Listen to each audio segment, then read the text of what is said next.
both.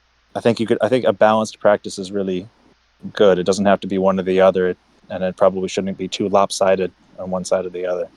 Yeah, absolutely. Because then we end up doing something like affirming or negating stuff that we don't need to do that in order to use it in a skillful way. So that makes a lot of sense to me. I really appreciate that. Get some value out of that, especially the idea So of. making time to work with, or to work with thoughts and make sure that Mm-hmm. you're having good thoughts and not horrible thoughts, but also making time just for silence. Yeah. Just not discriminating between the two and whether or not one is better than the other or yada yada, but they're both Mm-hmm. part of a balanced diet. Absolutely. I like that, a balanced diet. Absolutely. That's one thing that I noticed after some repetition with, having wholesome thoughts on purpose one after another is when I first went about like trying to flounder around and make some sense of like what Dhamma was and what meditation is and all these other sorts of things. One of the things that really caught my attention was this idea that, not thinking or not having thought was somehow important, and later on as I Mm-hmm. recognized like much of why it was difficult to do whatever it was that I thought I wanted to do in meditation, where you're sitting in an empty space or whatever you want to call it. I'm not entirely certain of how to describe it nowadays. I'm sure then I would have talked your ear off about it for a half hour or something. But basically, once we practice having wholesome thoughts one after another, and the mind becomes inclined to do that, more and more often with less like perceived effort to be necessary, then that balanced diet that you're talking about is really nice and easy to bring into play because it's an actually, as far as I've seen in my own experience anyways, it's a natural outcome of what we're practicing. When we're knowing that we are going into a gap or whatever you want to call it. I think in some ways we could even talk about it as, going and letting the thinking and pondering in the first jhana still, and then moving into the second jhana. That gap between thought. That right there is it's really comfortable. We can play with it when we know pretty confidently that after coming out of it, we're just going to have more wholesome thoughts one after another. So I think that that's really Mm-hmm. cool that you mention a balance there.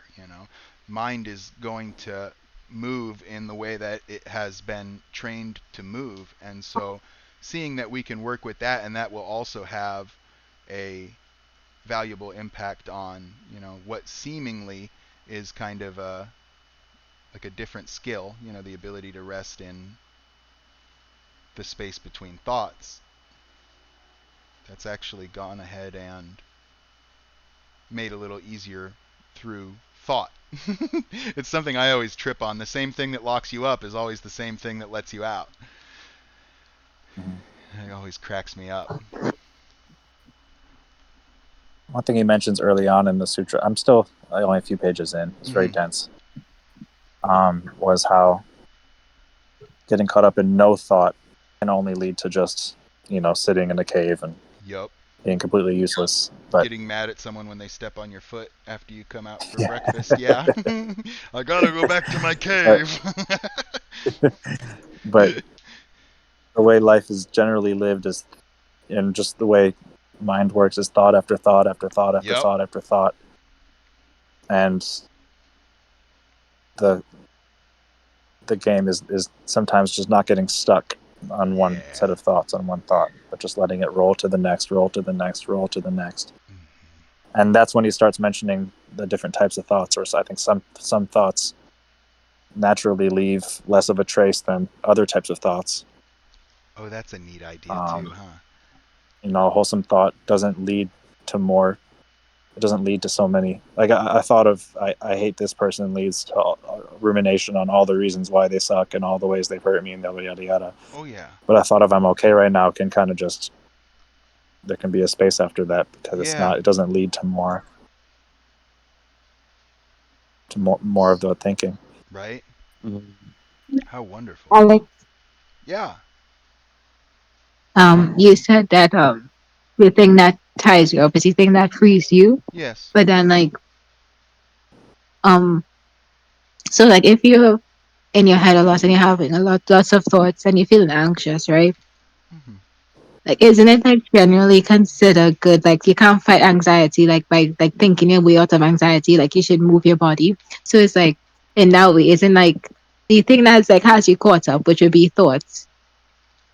That wouldn't help you in that case because like you need to like get up and like move your body, I guess, to like get you out of whatever pit you're in because of the anxiety. Like, does that make sense? Like, I see what you're saying, and what I would point back to is getting up and moving your body starts with a thought of getting up and moving your body, if that makes any sense, or a recognition of, oh, I'm anxious, so I would like to move my body. You know, that sort of connection there is what I'm pointing to when I'm talking about a wholesome change or a wholesome thought. Because you're right, and really when we look at it a little further, there's not really that much of a distinction, you know, between a thought and, let's say, like a perception. You know what I mean? Those are really pretty damn close to the same thing. Maybe we use a different word because a perception comes about due to some other activity or something like that, but they're just as malleable, you know. So when we talk about things like having a wholesome thought, to me,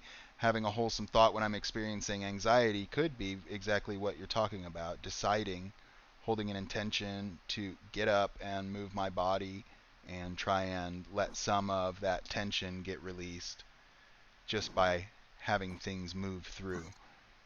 But I don't really, just from how I look at it, I don't really see, I still consider that to be wholesome thinking. You know, thinking that leads to health and harmony and well-being and other such things like that. Um, and in some Yeah, ways, I think I moving. find that. Oh, sorry. Go ahead, Ben. No, sorry, Alex. Oh, I was just gonna say, in some ways, I find that lack of like making a distinction there. You know, it's in some ways um, empowering as well. You know, like to recognize that, like, oh yeah, I have to like go ahead and think about, you know, what I'm doing. It's one of the ways that we can go ahead and internalize that locus of control. You know, to have this idea that we can make a change, you know, is to recognize that these things go together. That body and mind are not really that separated in a functional way. You know, what I think is going to bring about certain results. You know, so I can see that thinking itself is an intentional action that brings about certain results, and those results we could call, like, you know, physical and mental. So for me, it was helpful to drop that distinction at times. I'm sure at other times, you know, it was probably helpful to maintain it, but yeah. Yeah, moving your body can help with the physiological symptoms of anxiety, like with getting the body to pass the adrenaline and cortisol out. Like, yeah, moving and breathing deeply can help. But in terms of dealing with the why the anxiety arises in the first place, Mhm. changing your thoughts is the only way to do it, because if you keep just dealing with the symptoms instead of dealing with the cause of the symptoms, then it'll just keep coming back. Mhm. um so you need a two-pronged approach, really, like practice for when the symptoms arise, which also involves wholesome thoughts, because if you buy into, oh, I feel really anxious, or this thing's really bad, or now I feel like my heart's racing, I might die, blah blah blah, then you're just making it worse through thinking. Mhm. Whereas if you can sort of consider the past times when you've been anxious and the fact that it doesn't, the physiological symptoms don't lead to any negative outcomes. They are just symptoms that arise and pass according to their conditions, and that it can't hurt you ultimately, then it sort of loses its sense of being something solid, of being something real, and of being something fearful when it's not. And then you Mhm. can, again, through wholesome thinking, like the amount of times that it arises will decrease the less that you're scared of it, or the less that you think it's a real thing that you have to think about and deal with. And yeah. Yeah, I really appreciate that, you saying that, Ben. That makes a lot of sense to me. Yeah, and I like that you Yeah, it talked about does. dealing with it or managing it, and those are actually something that I really like to do my best to keep in mind, is this idea that, like, hey, what am I trying to maintain for whatever reason? And sneaky us, a lot of times we're trying to maintain some dukkha, by like managing something or other, believing that this thing is me and mine, that this sort of response is due to things in the past that somehow have some sway over the present moment. But like you said, when we look and we see that it's just like this, then there's really nothing else that stops us from going ahead and making the change that not only brings us out of it then, but like you said, that's the part of noble right effort, that is, to abandon and then to preclude the arising of, unarisen, unwholesome states. And so that's something that I like to keep in mind myself, is precisely what you said. I don't have to manage this. I don't have to deal with this. I don't have to maintain this. As a matter of fact, when I go about trying to manage it or maintain it, it tends to bite me.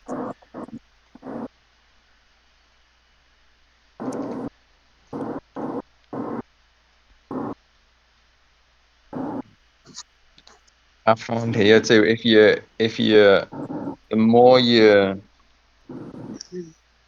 the less you buy into to it, and the better the practice is in general, Mm-hmm. the earlier you can see the sort of cycle starting of a slight Yes. physiological symptom, then a negative mental response, and then an increased physiological symptom, because it's just a feedback loop that Mm-hmm. builds in intensity. So the earlier you can see it, and you can't cut it off at the physiological level, you have to cut it off at the level of thought. So Yes. the sooner you can see it and interrupt the cycle by injecting in wholesome thoughts of, actually, that's just a symptom, that's just a sensation, it arises and passes, it can't hurt me, it's fine, everything now is fine, I'm safe, I'm secure. Then if you can interrupt the cycle early, then the physical symptoms don't build into something that feels so strong, and then it'll just pass away by itself. And the Mm-hmm. more you interrupt the cycle, the earlier you do it, the less it arises in the first place. Yeah. How neat that is. I have a question about one specific wholesome thought practice Mm-hmm. that Dhammarato taught me that some of you guys might be familiar with, and I wonder if you guys played with it too. This idea of, is it the 3 Ps or something like that?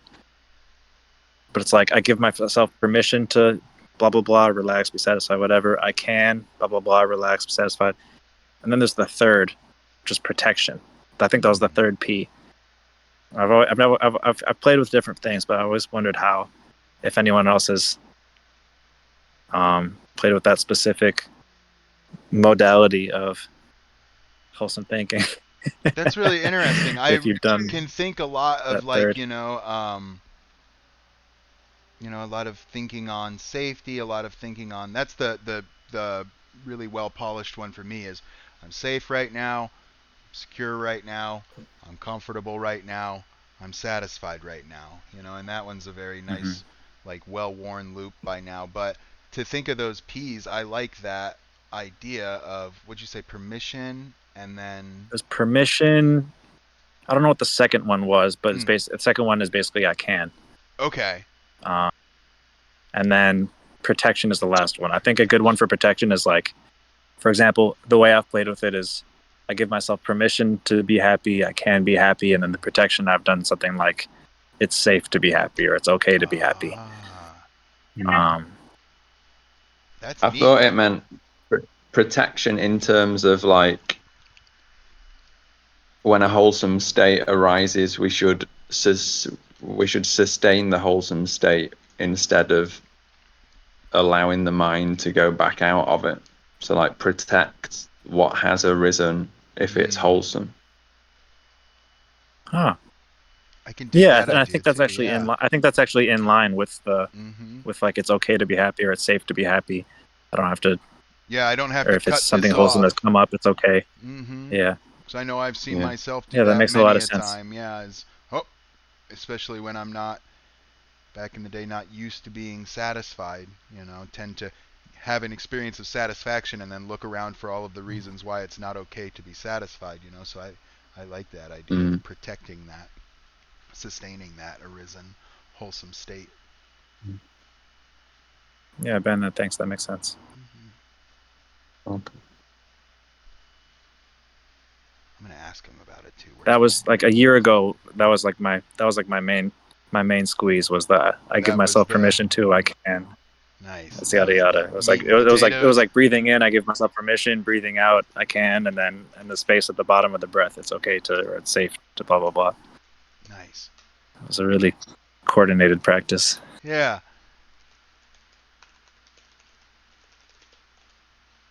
Oh, stupid keyboard is dying.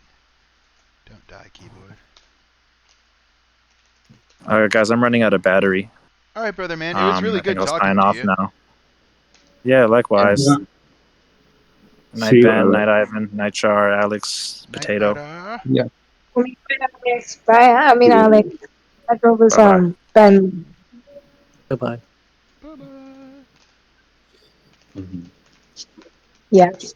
I We are think a liking lot your of things. comment because Oh, sorry, Alex go has ahead. good feet. I was saying we are liking your comment because Alex has good feet.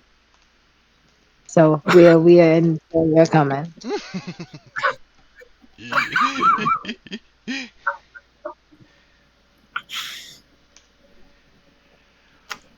One thing I really enjoy again and again is just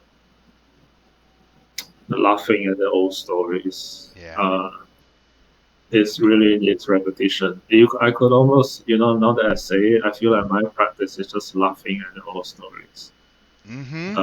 That's the genre right there. Yeah. I can dig that. Yeah. Samajana is just another word for wisdom in action. Mm-hmm. So yeah, because her stories is that which fuels the thoughts. It's Yeah. what gives energy to the thoughts, and oftentimes it's just somewhere in the background, and it's just really fun to see it, take it apart, put it together, take it apart, put it together, and then at some point it loses its fascination. Mm-hmm. It's so subtle, and even just now, like Alec was talking about permission to be happy. Mm-hmm. You could say what obstructs the permission is oftentimes some stories we are making of this. Yeah. At least I see it in the universe. Some rules. It's not logical. Yeah. It's not something for me. It's not something you kind of logic yourself out. I think because if Mm-hmm. you logic yourself out, you're just creating.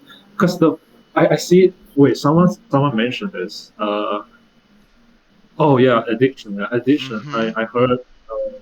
So Dr. K, this guy from Healthy Gamer, he said usually people that struggle most with addiction are usually smart people Yeah. because you could basically say just the mind turning against itself. And if you're smart, the mind do a lot of weird mental gymnastics justifying why you need to maintain it. Mm-hmm. So you could say that the mind becomes the enemy. Yeah, that makes sense. Yeah.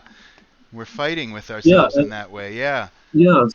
So it's just really fun to rather than try to logic also just laugh at that story, like try to see what's happening right here, and take it apart, have fun, and this is why uh this sangha, this wholesome discussion, you just bring something out and we talk about it, and you don't have to force it to be somewhere. At some point, you just realize, something about what I just said doesn't really make sense. Yes. Right. Yeah. What a relief to It's a very see funny this. show. Yeah, it's a really funny show. Mm-hmm. It's just funny, very wholesome to reflect sometimes. I like they say Ajahn Chah. I mean, I asked Dhammarato. Dhammarato says he's not sure about Ajahn Chah. He said Bhikkhu Buddhadasa. Basically, they just sit there sometimes and laugh at themselves. Like you see them chuckling out of nowhere. Mm-hmm. They just sit there, like a very very solid posture or whatever, and then suddenly they just start laughing. It's because they notice this weird show happening in the mind. It's just so funny. Yeah, and the Yeah. idea of it being a I show like. is much less threatening and personal as well. It's another way to go ahead Mm, and make a change in perception and such, that allows us to get a little more space there, a little more clarity, a little more composure and stability. See those things earlier and earlier, like Ben was talking about. mm. Yeah, it's nice to be able to chuckle when you see the mind starting to tell the old story, and you know that it's just bullshit, and you can just be like, "What? That again? Are you sure? Yep. Come on." I Yeah. like I quite like "Hello, Mara," like "I see Mm-hmm. you," but I also like saying "down boy," like "down boy." I No, like that a down boy. lot. I like that one. Down boy. I'm gonna remember Sometimes that. it's just really funny. It's Yeah. you kind of find more and more words to say, in a way that's very simple. Sometimes I like to play along with my thoughts, like it's very fearful, and then I just like, oh no, really? Like I like that too. it's like a child whining about like, oh, Yeah. I don't have that movie. It's so terrible. It's the end of the world, and you play along with it. Oh no, it is terrible. And you play along with it, and at some point it just run out of feel, and then they start laughing, and it's like, but you sort of just become, uh, because the sensitivity is because you're paying attention. You kind of sense where this is going very quickly. Yeah. It's just nice. It's really wholesome to know what to say, what to do. You just become more and more skillful. Mm-hmm. Just having fun with it at some point. Mm.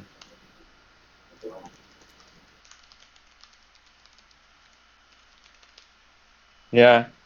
One thing that I'm working with now is how even if we can maintain a wholesome attitude and with relationships, manage to like not buy into other people's stories or our own stories about conversations and about how things are going, like still when to see a relationship as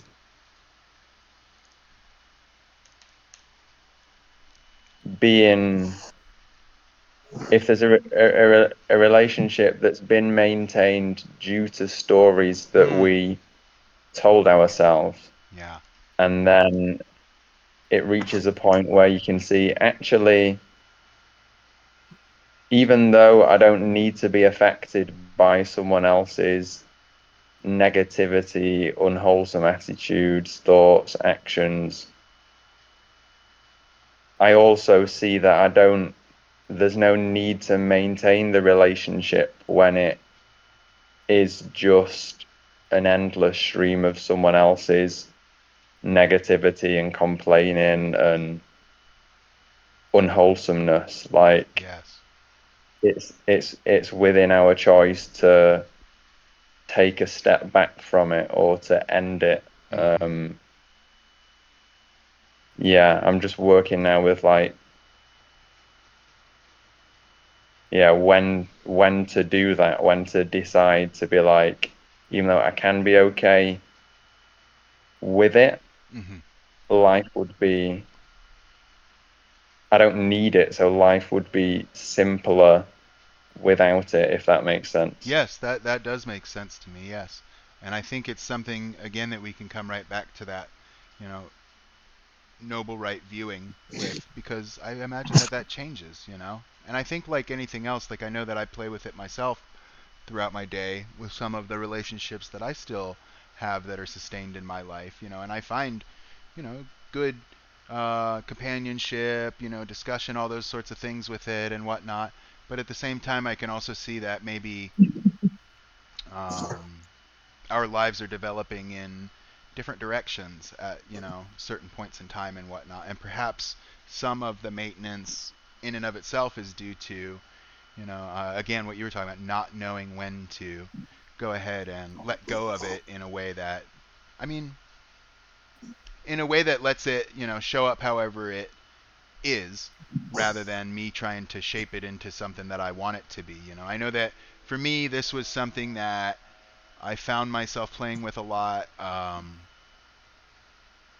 with my parents, you know, because my parents weren't always the easiest people to be around and whatnot, and you know they had some strong opinions that they carried that were rather unwholesome, you know, and they, for whatever reason, really enjoyed expressing them at every opportunity. So when those things came up for me, you know, it seemed more clear cut as far as like, hey, do I want to continue this association, even though there was the framing, the story of, hey, this is a biological parent.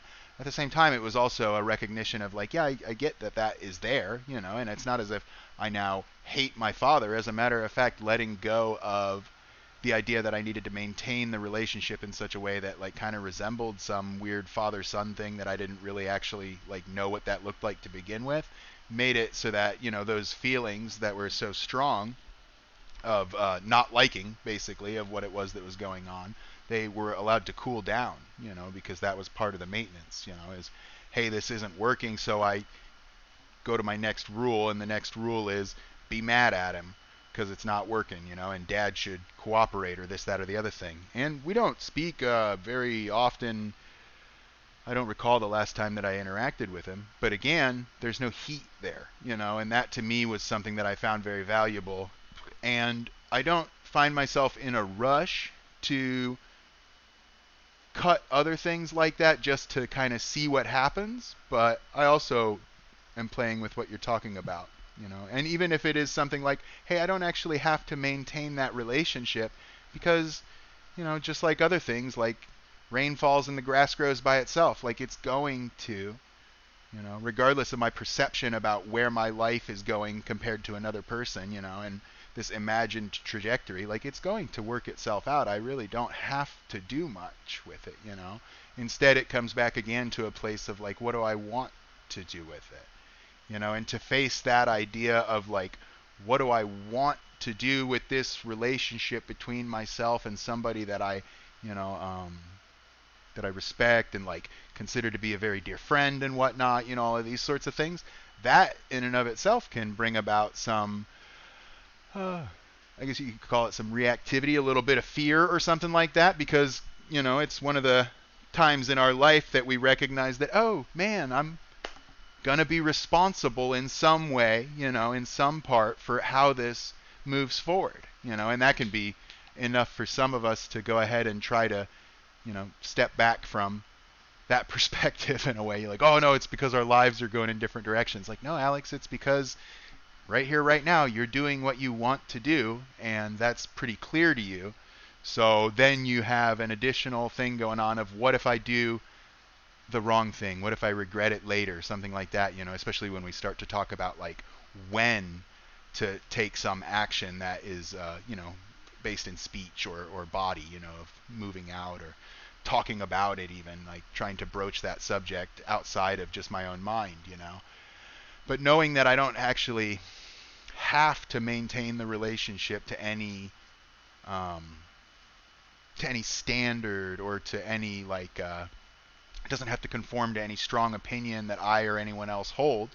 You know, it's actually rather freeing because it allows me to again see that like, okay, I don't have to maintain it. I want to do something with it, and I do like care about it, you know, like I feel like this is a nice person that I appreciate having in my life.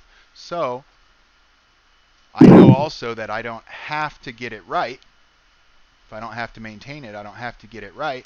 I can relax again and start to look more at when I want to do whatever it is that I want to do. When is going to be like very healthy, skillful, wholesome, like harmonious, like when. And I don't think we can really pin down a date and a time, so perhaps when I think on things like that, my mind goes to ideas like what kind of like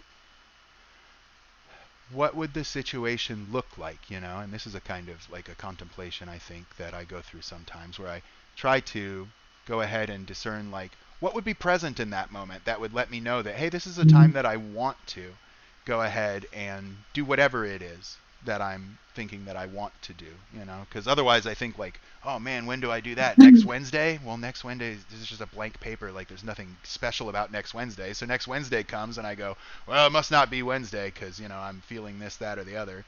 And the horoscope said this morning. So maybe next Tuesday, but rather sitting down and letting that question kind of have some answers bubble up of like, hey, what would it look like? What would the moment that I would want to do something, like what would be there? What kind of causes and conditions would be present that would let me know that like, hey, yeah, that's actually in line with my values and, with my ideas of like how I want to show up and how I want to let others show up, while still, being caring and nurturing towards myself, not cutting off my nose to spite my face or anything like that. I don't know. What do you find when you play with it, Ben? What do you find that you're thinking on when you think of like when? Yeah, thanks for sharing, Alex. Yeah. That was good. Yeah. I find that in certain relationships,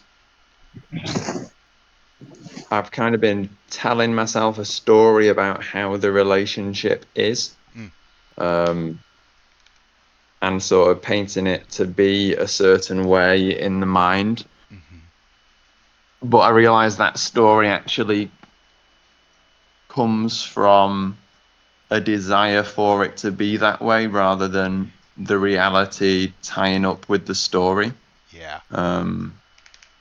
And just getting to the point where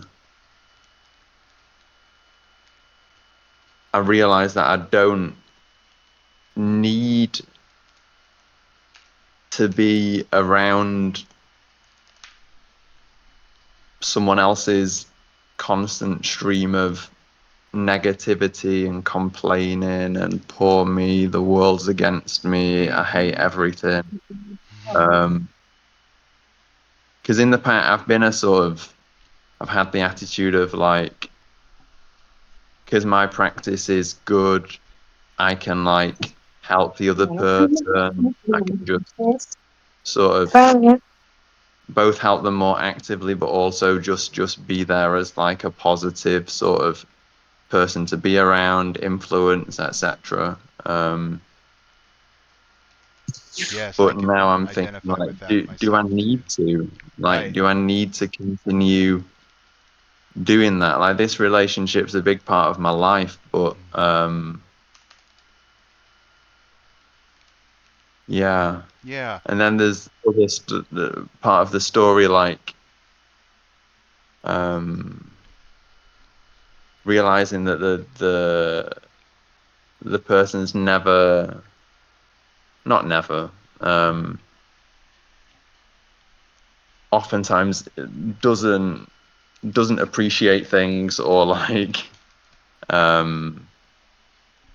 forgets positive things and just focuses is on small things and like, you didn't do this, you didn't do that, wow. And I'm like, I can be okay with it and just be like, it's not a thing, not Right. important. But then I'm like, do I would need to keep extrapolating? If I extrapolate it out into the future, I'm like, do I need this in my life for the rest of my life? Right. Yeah. No, like I know that I'd be perfectly fine by myself. Mm-hmm. And it'd be a lot less I think it'd be a lot more joyful in general, because Yeah. sometimes like you realize that the times when you're by yourself are the most joyful times, and Mm-hmm. it's Right.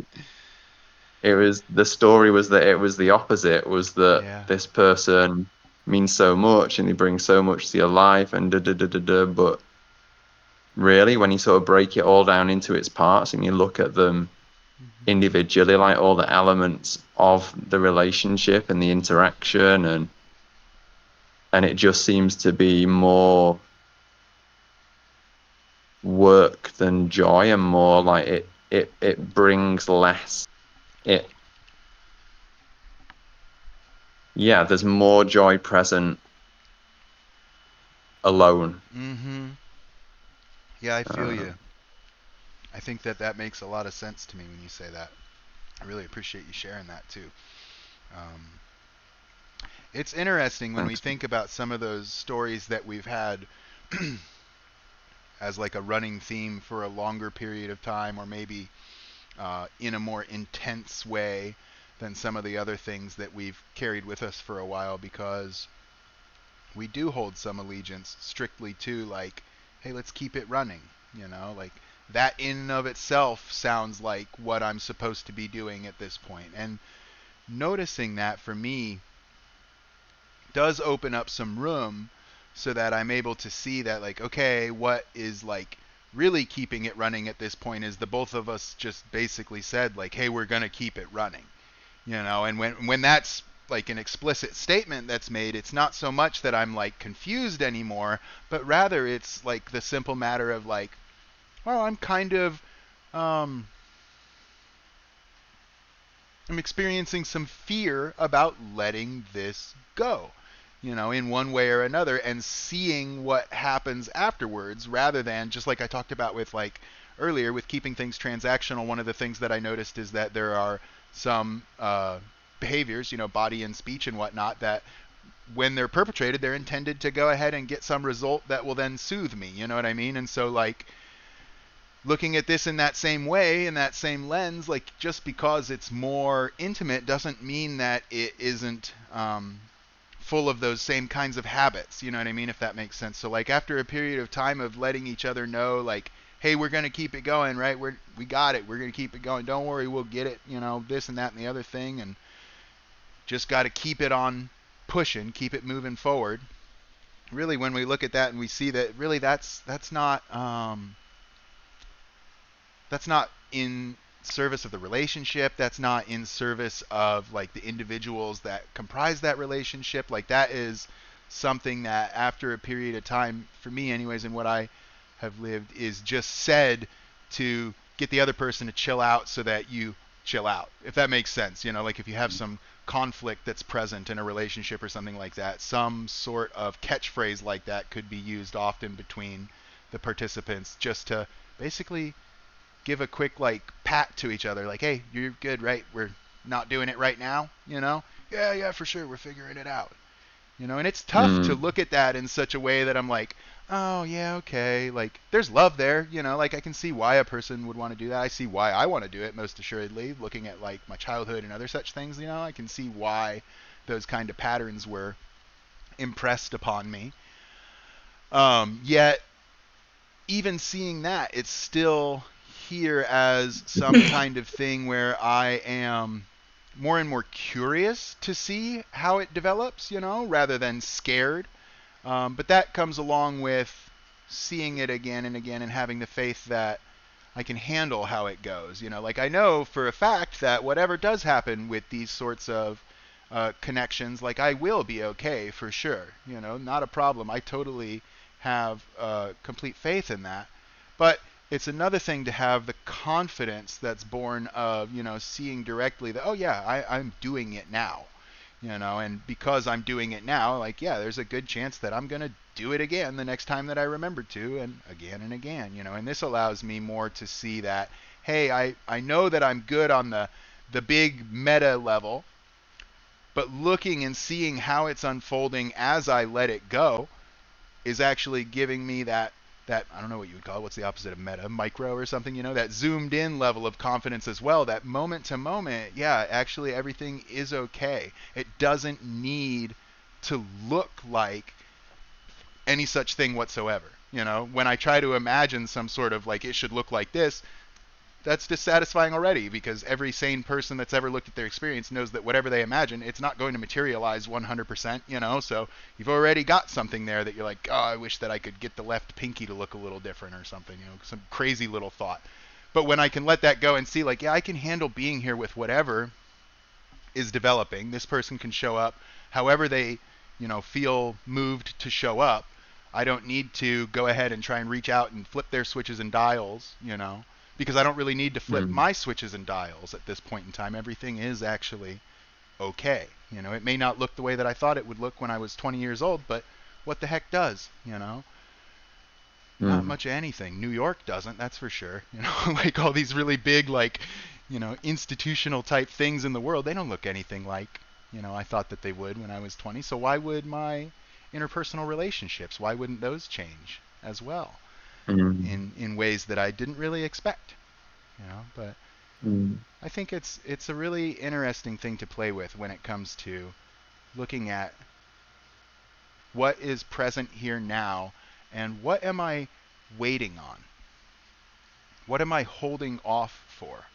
What do I think is going to come along in the future and make it so that I'm more satisfied with, you know, carrying out whatever action it is that I intend to carry out? You know, do I need a bulletproof vest? You know, I mean, at least that's a practical thing. You know, there's like a solution there. Go get one if you want one, you know. But when it comes down to something like ephemeral, where I'm like, you know, thinking and pondering on it and doing my best to develop that theme of what that day would look like, you know, by applying and sustaining my mind to these ideas, and you're not really seeing something so definitive and clear, to me, when that happens a few times, you know, I tend to look at it and think something like, oh, okay, yeah, there's not really anything that could come along in the future that would make it so that I felt more satisfied than I do right now in carrying out whatever action, you know, because I'm not talking about a grand warfare campaign or, you know, planting a garden or anything like that that really does require a certain temperature. What I'm really talking about is just when do I feel comfortable letting this go and seeing what happens, you know, rather than trying to do something, you know, and, oh, I tried, but I'll try again next week. Like I said, maybe Tuesday will be perfect, you know. Instead, the doing of the letting go, you know, of bringing that to a halt and then seeing what happens afterwards, that's something that when I go ahead and contemplate on that, I find that there's really nothing that could come along from the world that would make it so that I'm more prepared or more satisfied or, you know, more likely to experience this, that, or the other thing. Maybe there's practical matters, you know, money, something like this. But other than that, yeah, there's not a thing that I could do that would that I have to wait for, if that makes sense. I don't need to set an appointment. I can actually let that go too, you know, and see what comes up in the next interaction, the next, you know, phone call, the next glance, whatever it is. You know, really we can respond. We can be far more spontaneous in that way. So I think it's really interesting to talk about time within the context of like, yeah, I know I'm doing what I want to do, but when do I want to do it? And why wait? Yeah, that's it. That's my way of thinking. It's like once you see through why dukkha arises, it's like waiting to be like, actually, I don't need to do that anymore. Like, why wait? Like when you've seen through the story, there's no need to keep it going. Yeah. And it's the same thing. Like once you've seen through something, the time to cut it off is there and then. Yeah. There's not really any need to wait. Right. And in a lot of ways, what I have found in moving in that kind of direction with that kind of intention is quite simply that, like, what I thought was going to be so absolutely terrible and like life-threatening and whatever else, that it didn't actually come to pass, that it was of such like intensity and duration and whatnot. Normally things were a little more calm than I ever made them out to be if I had some thinking I was doing about it. But also, one of the greatest values that I've found in doing that, the greatest value that I've derived from doing something like that, is quite simply that shit got, in a way, much, like you said, more simple. And then also, when it was more simple, there's just not really as much conflict. There's not as much expectation. There's not as much anything there that really pins things to, one person or another enduring something for the sake of the other person or the relationship or the story or what have you. It's actually the more wholesome thing to do is to not wait, because that's what's actually going to let us see how things go. If that makes everything else, that whole holding off, it reminds me of like one of the Buddha's past lives where he's standing out there and he's like, I got the Enlightenment coming, and he delays it to go back into the world again, as another life as the Bodhisattva. And in my opinion, I think that what he was doing there was very simple. He was putting off something that's difficult to do.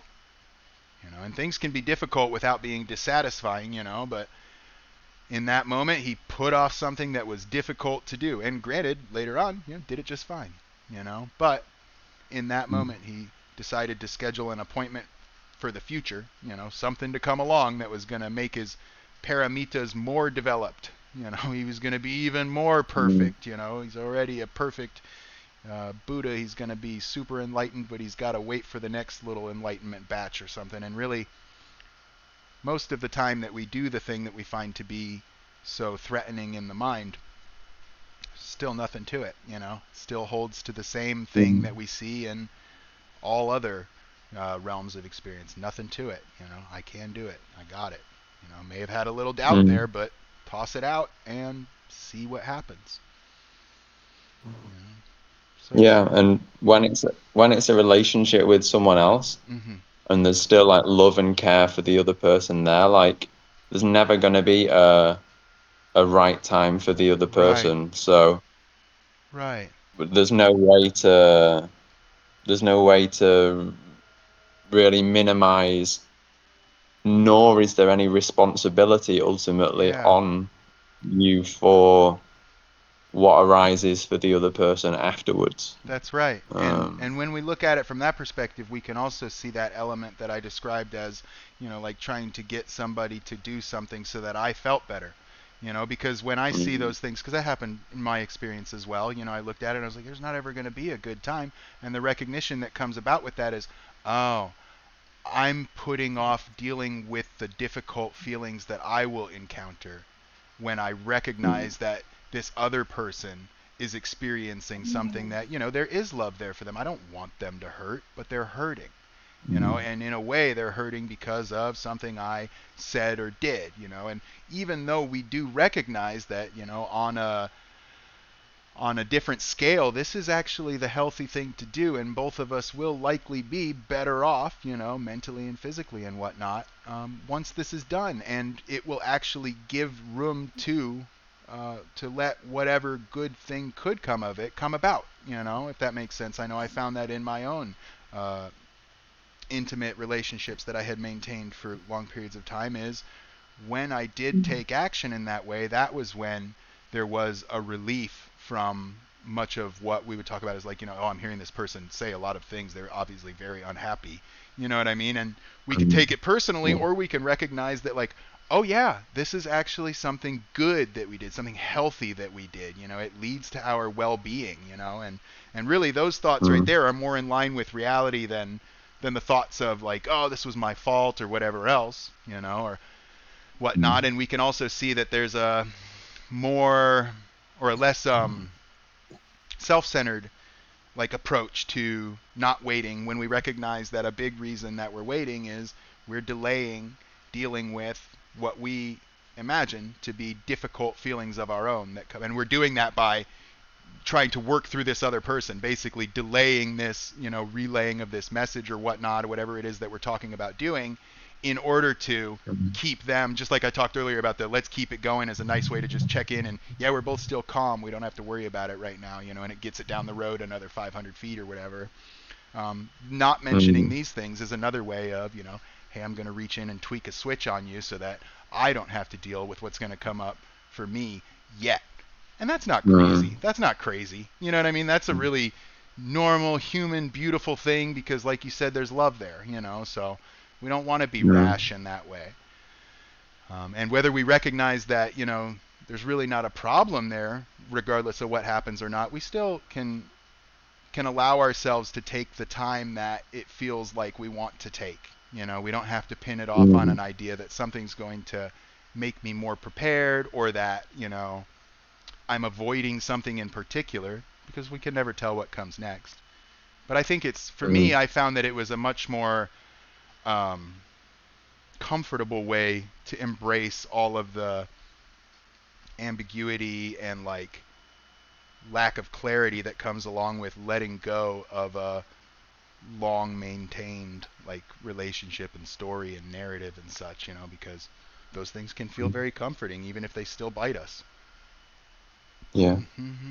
Yeah. Before I started to practice, there was a focus on trying to help the other person, trying to have them change, like meaning well, like wanting their happiness, but thinking that it was my job or that I could influence their own change.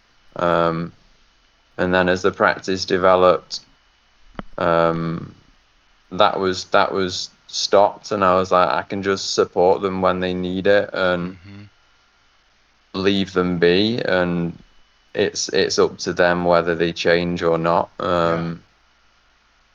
And now it's at the point where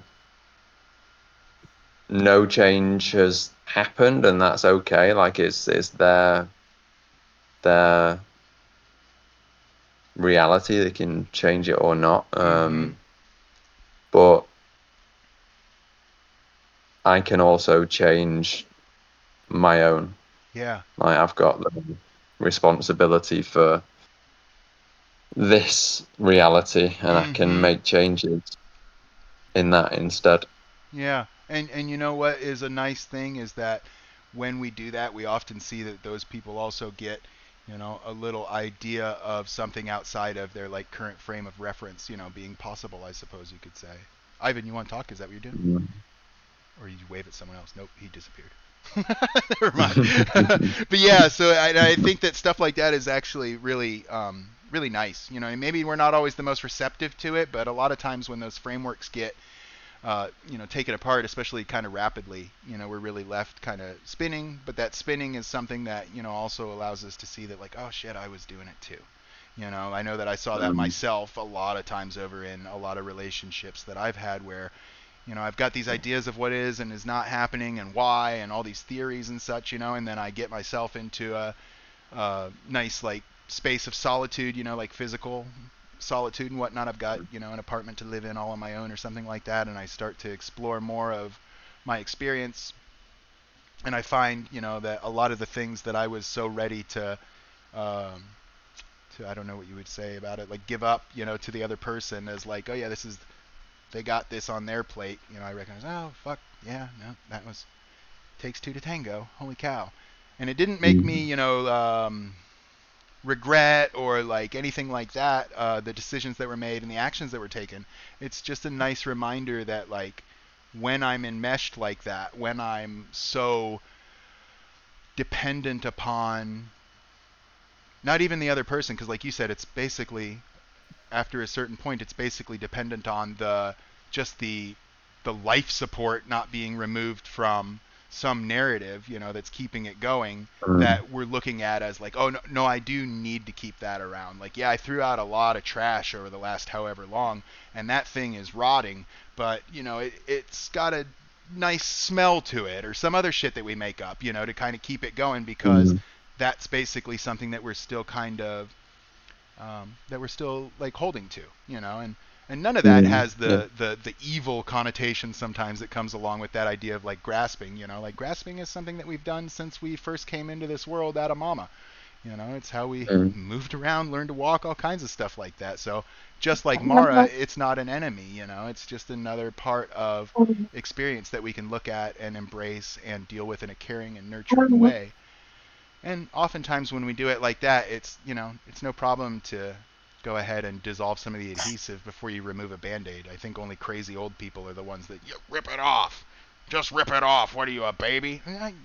A, yeah, I'm your baby, so why are you saying that? But B, like, can't I just run it under hot water first, Like, so I think that idea that, there must be some suffering in the midst of, like, a big rapid change, like, I think what we're talking about, at least in my experience, I was talking about a big rapid change, this idea that it's gotta suck, is just another narrative, another old rule, because it doesn't. I found in the midst of my changes that the person that I embraced for, next month will be 16 years as my best friend, that person is indeed my best friend.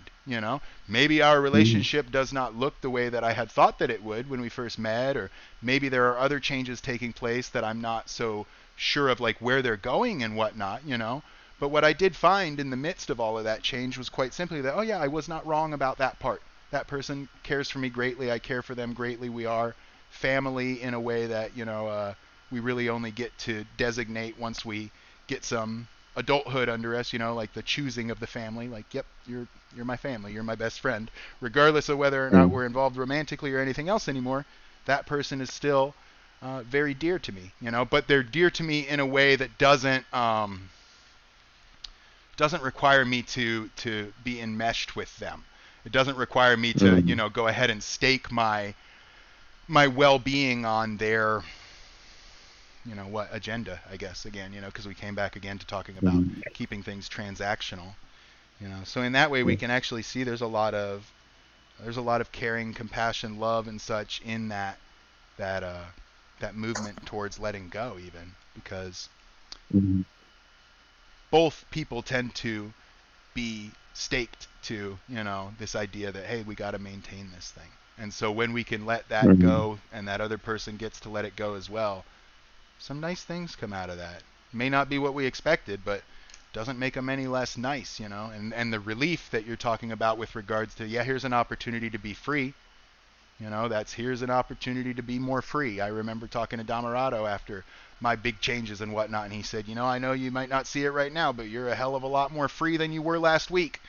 And I was like, I'm not going to deny what you're saying, but yeah, like, still some emotional content here that it's kind of tumultuous, but yes, you are correct. I no longer have this rain cloud hanging over me that says, like, hey, it's got to be like this or like that, or anything outside of those things is not okay, and therefore there's that little, like, low boil in the background of, like, oh, can I make it like this? Can I make it like we said we need to? That's gone. That's released. You know what I mean? That dukkha is quenched.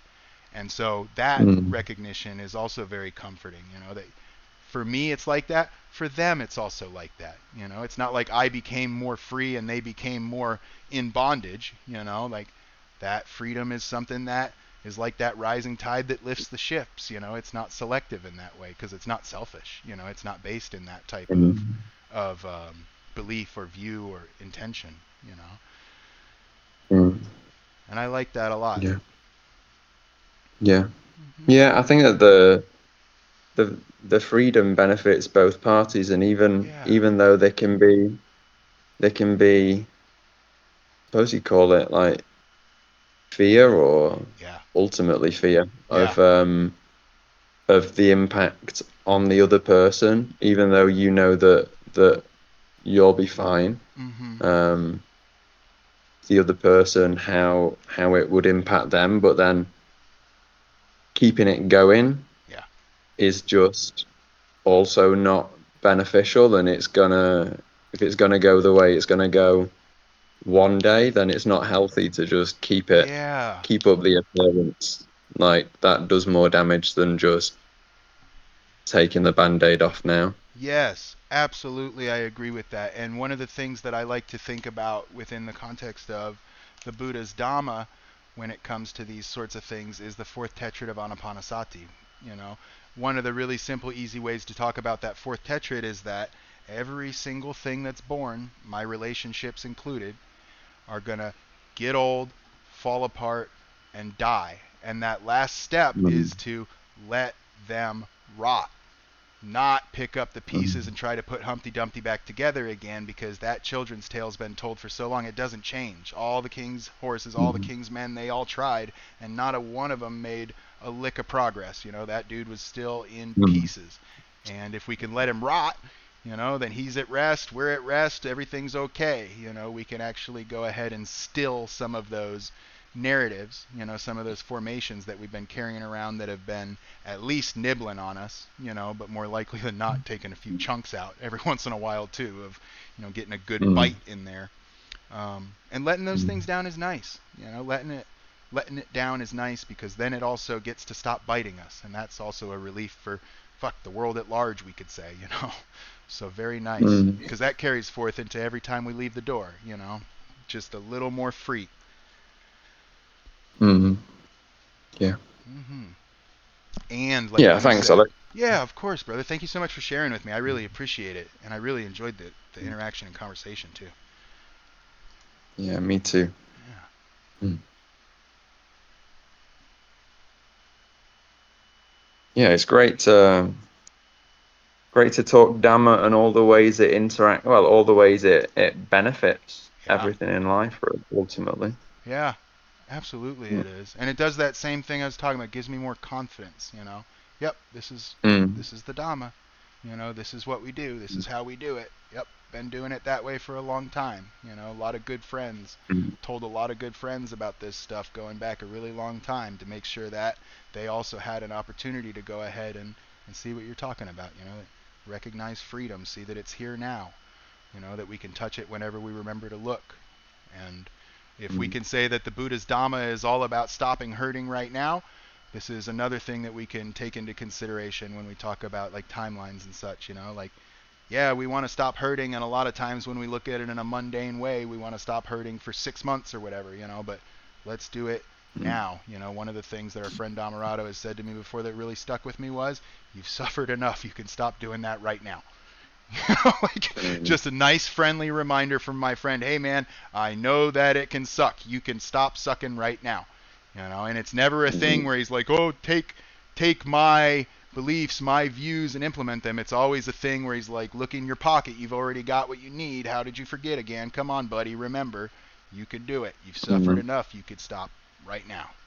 You know, and to me that's a Yeah. really wonderful way to point directly back to what's here right now, and I appreciate being able to talk about it like that, because it's such a wonderful reminder. You know, great Mm. great Yeah. great reminder to have good friends. Mm. Definitely. hmm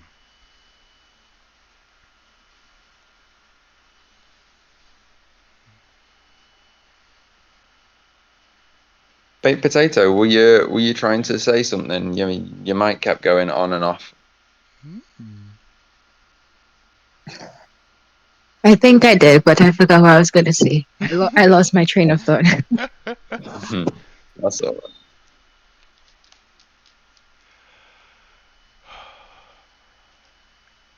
Baked potato, what's the scariest dog?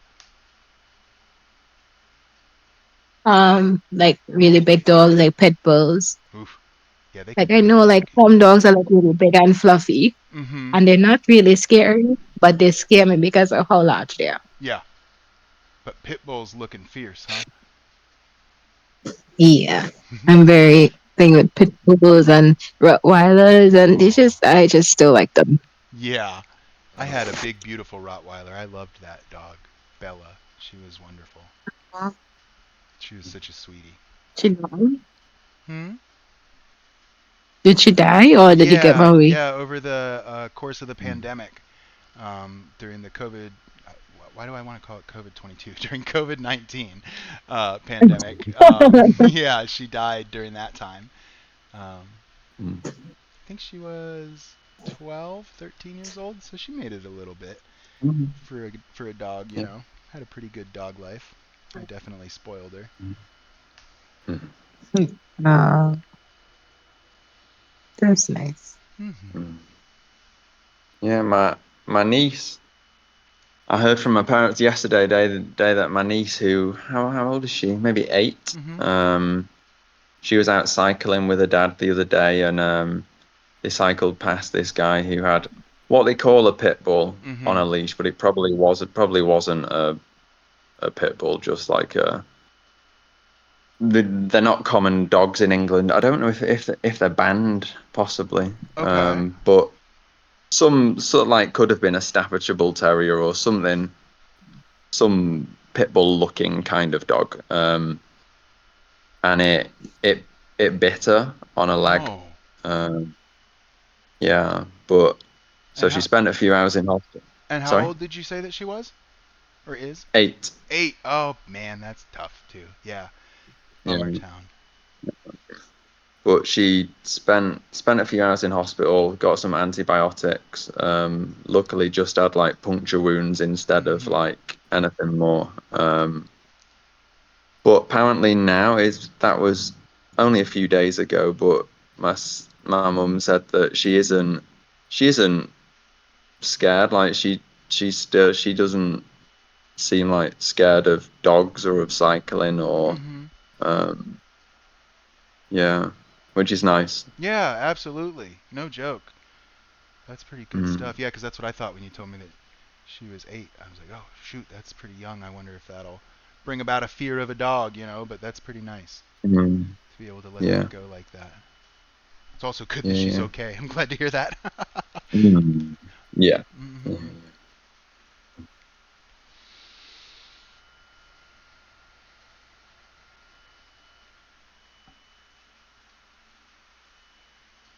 yeah. I love meeting dogs. There's a lot of dogs around here, and the owners often just leave them off their leash here, and they just run to the park and all Oh, hang really? out and do stuff. Yeah, Like a yeah, little dog gang?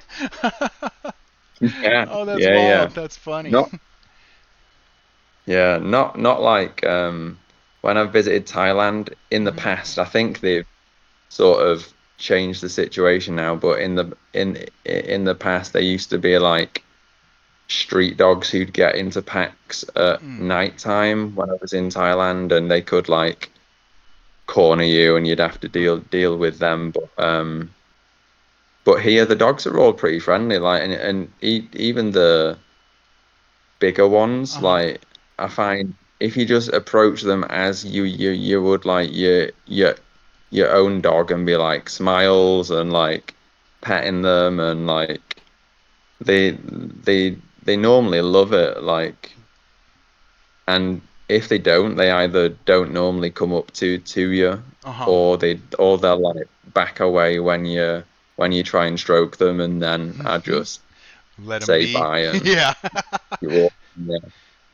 That's neat. I dig that. Do they ever bring the Mm. dogs inside? Is that a normal thing where you are? I know some Uh, places don't let the dogs inside ever. yeah, it depends on the people and the purpose of why they've got a dog. Gotcha. If they're used as just like a guard dog, they might be kept outside, chained up. Mm-hmm. Yeah, yeah. So it varies.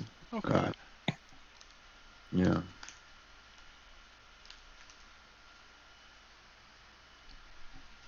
yeah. Because even dogs, like normally, unless they've been trained in that way, they'll only bark or be aggressive if they're scared. Yeah. Yeah, Um, absolutely. I've found that to be the case as well. Yeah, unless somebody went ahead and flipped the programming on them and let them know that that was how they should be. It wasn't very often mm, that they would do that unless I was making them feel a little uncomfortable in some way. mm, Mm-hmm. yeah.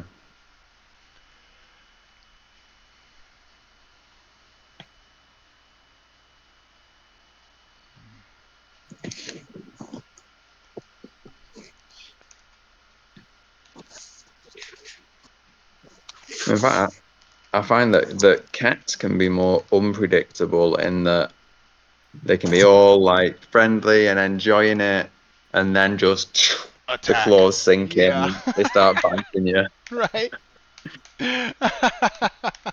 Damn cats.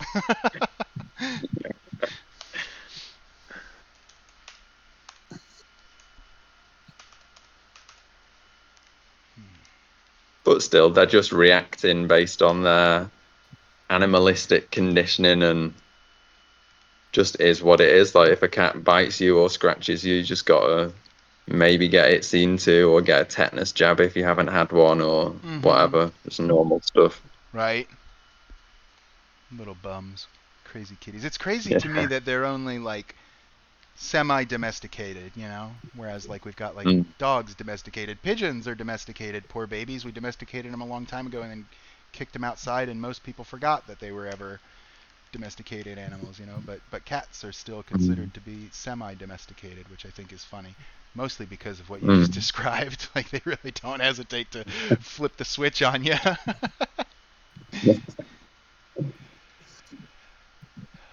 Yeah, cats are, provided they're in an environment where there's food, like they're still perfectly well equipped to just go and Yup. hunt for themselves and find somewhere to sleep and be perfectly fine. Mm-hmm. Uh, Just decimate the whereas dog, neighborhood bird population. yeah, birds, rats, Yep. whatever they can catch, frogs. Yeah. Yeah, they're little murder machines. Yeah, yeah.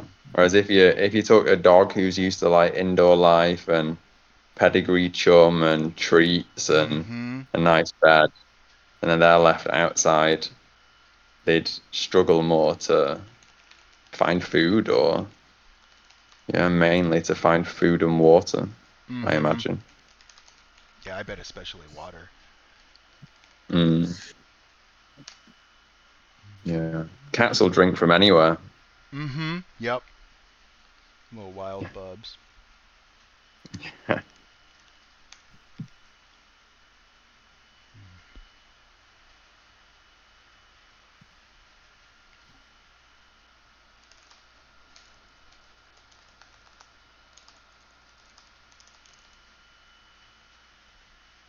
Is it late there for you, Alex? It Is it about midnight? is 21:54. Oh, okay. Yeah, about to get some dinner here soon. I think that's about on time with what I said I was gonna go out and find something to eat for. About 10 o'clock. Mm-hmm. Yeah. Yeah. Oh. What about where you guys are at? You and Ivan in the same time zone? Nearly. It's Nearly. 12 p.m. nearly here, and it's nearly 1 p.m. in Malaysia. Right on. How about you, baked potato? What time is it?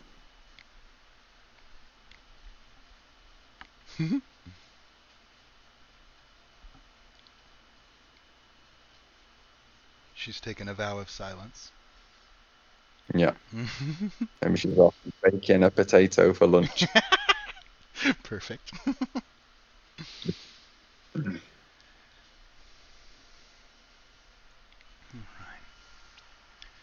Is it your lunch break time soon, Ivan? Yeah, but I think I'm skipping lunch. I'm not hungry. So, Mm-hmm. yeah.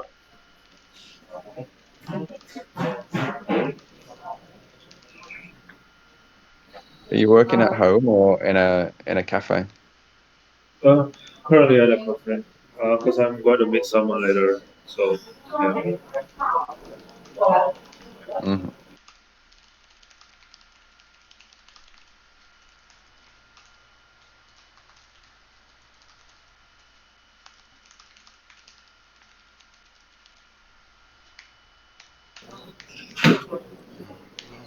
It would be funny if we have a podcast called Dhamma in Pajamas. Credit to Michael. He suggested that. I like that idea. I wear the robe. I wonder would that be okay? The bathrobe? Yeah. Okay. I say I don't think I have any Yeah. actual pajamas, so it would be cool though. Maybe I'll get some just for that. We can Three make it robes. Mhm. Yeah. Dharma in pajamas with llamas.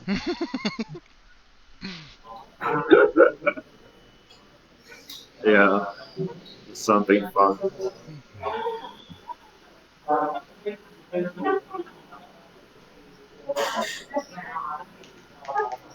I wonder where's Michael nowadays. He's more inactive because he's taking times away from Discord and stuff. Yeah, I Somewhere don't out in know. Washington. Yeah, I used to live somewhere here in Washington. Last time I heard him, he had plans of they were going to move to Alaska. Oh, that would be Yeah, neat. Alaska or like the far north somewhere where it's like remote and yeah, I'm pretty sure it was Michael. Could be wrong. Hmm.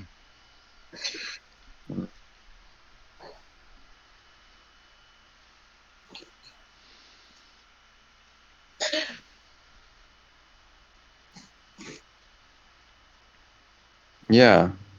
Yeah, when I first sort of started watching the videos, there was like Michael, Brett, DJ, you, Alex, you, Ivan, and then you get Dhammadas, Yeah.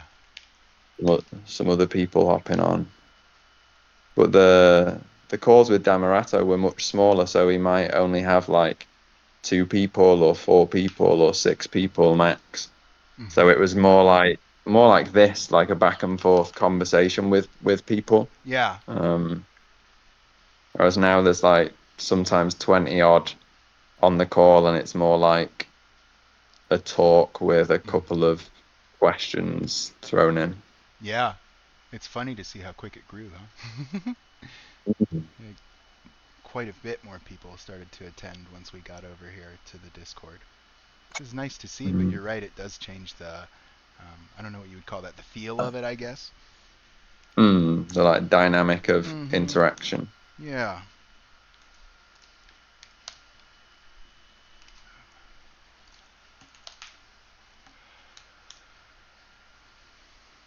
And he's getting his body's getting older and Hmm. energy levels change, and yeah, so it's nice that we could transition to one-on-one calls with different individuals instead of him doing all the one-on-one calls. Yes, yeah, I agree. I think that's really cool. I also like how it has impacted how the community develops. It makes something like that into an opportunity to connect with each other as well. Rather than wait around for the next time slot to talk to Dhammarato, we're actually going ahead and doing what it is that we come on here to do. We're building a community each time that we do that, as well as just practicing, which is always wonderful, and getting a bunch of reminders Mm. about things. But to me, talking about things like this is a very powerful way of practicing, if that makes sense, because it really Mm. allows you to see how other people are looking at their experience, through their words and actions and such, and to, get a different way of maybe describing one thing or another about your own. And it's really helpful to Mm. be able to do that. Yeah. And it's not something that I saw many were getting out of, basically calling and saying, Dhammarato, what do I do?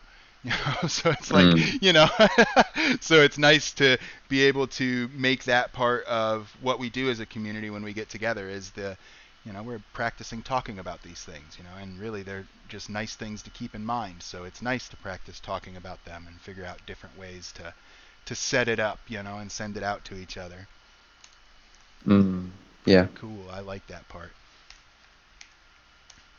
Yeah, it might help foster more um, personal responsibility, like because people might not feel so inclined to call another person who isn't.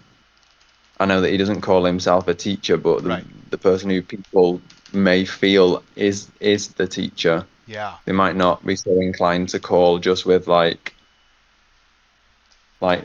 help me with Mm-hmm. this, like expecting the other person, if not explicitly, but to sort of be able to help them, to like that's their sort of role, is to help them. It's more like this is just a conversation, and we point to the other person to sin, but there's less expectation that the other person will be able to fix them, sort of thing. Right, or prescribe some magical technique or method that they'll do and then not have to experience reality anymore. That seems to be something that can get a little mixed up with some of these things that we're talking about, is this idea that, there's something salvific in paying attention. And in a way there is, absolutely I'd say that that's something that we can find there is some level of refuge and whatnot. But there's no one way to do it, and I really like that is another thing that comes about, is that recognition when we talk in community like this. There's not one way to do it. That's not how living Dhamma is. That's not how reality is. You know what I mean? Lots of different things going on, lots of different ways, lots of different eyes that are all beholders of beauty and ugly. So that's pretty cool. And yeah, you're right. I really appreciate that about Dhammarato myself. I know he kicked it to me probably the first time I think it was that I called him ever. I told him at the end of the call, I was like, man, I'm so glad to have, met you, and I'm really excited to, be like your student. And he goes, you knocked that shit off. I said, what are you talking about? He goes, I'm not your teacher, I'm your friend. Teachers, they're only around because we make ourselves students, and students are only around because others have made themselves teachers and whatnot. They've got something to prove to each other. Teacher has to prove that he knows something the student doesn't. Student has to prove that he gets it. And to me, that was a very big shift in perspective, because I hadn't really considered that before. That, oh yeah, in part I called this guy to complete stranger on the other side of the world. In part I called him so he could tell me good boy. Well, that's crazy, And your friends don't let you do that. They say, hey, stop that.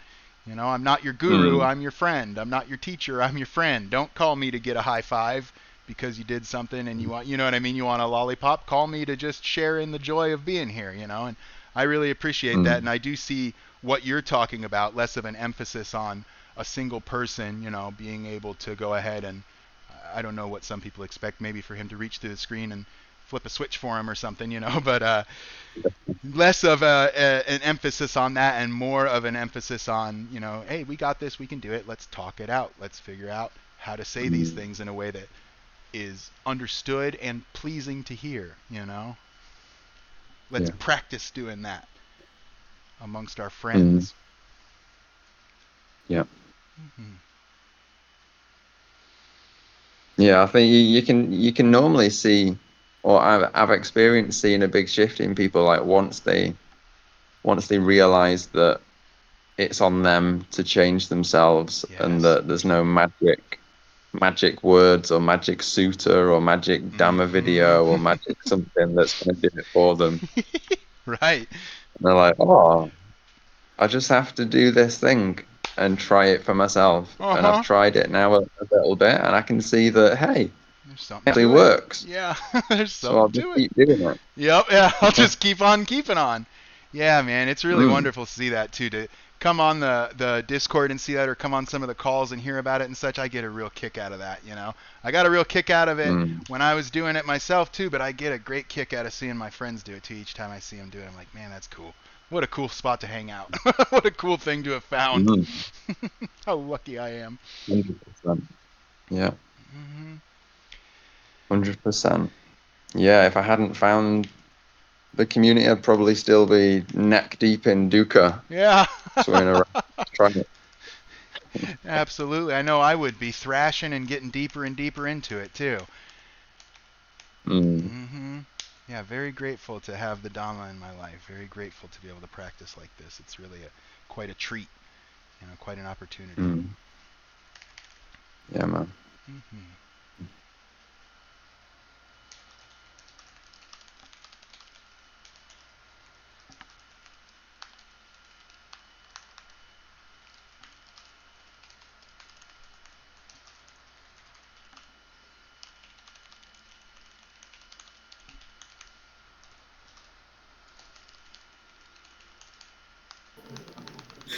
I'm gonna go rest my eyes for a bit. All right, brother. Okay. I'm gonna get myself some dinner. And baked potato, Mm. are you alive and listening? Can you hear? No, you are. You are lost to the sea. But oh. Oh no, here you go. Can you hear me? Yeah, I can hear you Yeah, now.